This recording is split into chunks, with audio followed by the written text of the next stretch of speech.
شروع اللہ کا نام لے کر جو بڑا مہربان نہایت رحم والا ہے۔ ایک طلب کرنے والے نے عذاب طلب کیا جو نازل ہو کر رہے گا، یعنی کافروں پر، اور کوئی اس کو ٹال نہ سکے گا۔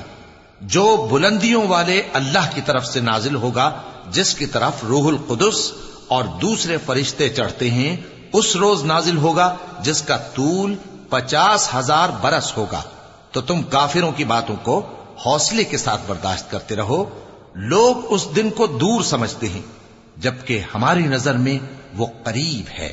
جس دن آسمان ایسا ہو جائے گا جیسے پگھلا ہوا تانبا، اور پہاڑ ایسے جیسے رنگین اون، اور کوئی دوست کسی دوست کو نہ پوچھے گا، حالانکہ ایک دوسرے کو سامنے دیکھ رہے ہوں گے۔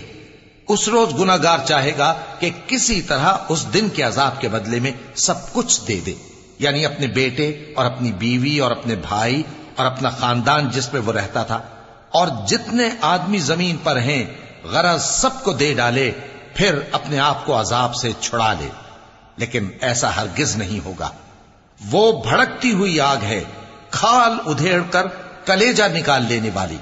وہ ان لوگوں کو اپنی طرف بلائے گی جنہوں نے دین حق سے اعراض کیا اور منہ پھیر لیا، اور مال جمع کیا پھر سینت سینت کر رکھا۔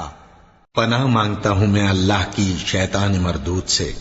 شروع اللہ کا نام لے کر جو بڑا مہربان نہایت رحم والا ہے۔ کچھ شک نہیں کہ انسان کم حوصلہ پیدا ہوا ہے۔ جب اسے تکلیف پہنچتی ہے تو گھبرا اٹھتا ہے، اور جب ملتا ہے اس کو مال تو بخیل بن جاتا ہے۔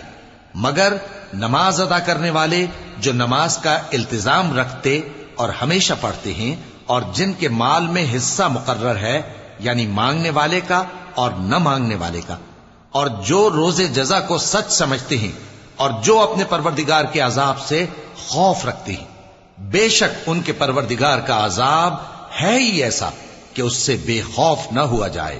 اور جو اپنی شرمگاہوں کی حفاظت کرتے ہیں مگر اپنی بیویوں یا باندیوں سے کہ ان کے پاس جانے میں انہیں کچھ ملامت نہیں، اور جو لوگ ان کے سوا اور طریقے ڈھونڈیں تو وہ حد سے نکل جانے والے ہیں، اور جو اپنی امانتوں اور اپنے عہد و پیمان کا پاس کرتے ہیں، اور جو اپنی گواہیوں پر قائم رہتے ہیں، اور جو اپنی نماز کی پابندی کرتے ہیں، یہی لوگ جنتوں میں عزت و اکرام سے ہوں گے۔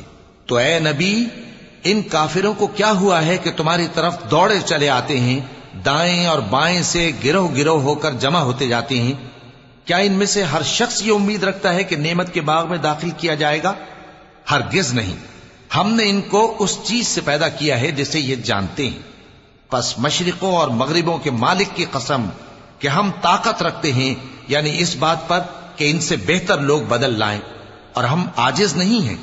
تو اے پیغمبر، ان کو باطل میں پڑے رہنے اور کھیل لینے دو، یہاں تک کہ جس دن کا ان سے وعدہ کیا جاتا ہے وہ ان کے سامنے آ موجود ہو۔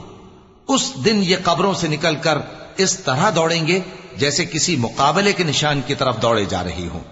ان کی آنکھیں جھک رہی ہوں گی اور ذلت ان پر چھا رہی ہوگی۔ یہی وہ دن ہے جس کا ان سے وعدہ کیا جاتا تھا۔